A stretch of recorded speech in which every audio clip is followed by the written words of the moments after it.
50,000 বছরের রাস্তা হবে যার যার কবর থেকে হাসরের মাঠ। ফুলচেরাতের পুল হবে 30,000 বছরের রাস্তা। আমার উম্মতগুলো কিভাবে রে পায়ে হেঁটে তারা অতিক্রম করবে? বন্ধু নবী এমনি এমনি কাঁদেনি রে, নবী জানিয়ে দিয়েছে কাল কিয়ামতের ময়দানে উম্মতগুলো খালি পায়ে থাকবে, মাটি তো তামা থাকবে। ও বন্ধু, তাদের শরীরে কোনো পোশাক থাকবে না, উলঙ্গ অবস্থায় থাকবে।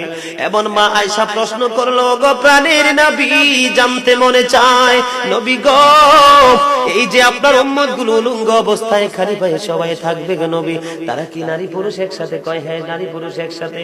তারা কি কেউ কারো দিকে নজর দিবে না? এবার আমার নবী বলেছে, আয়েশা রে, কেমন করে নজর দেবে রে আয়েশা?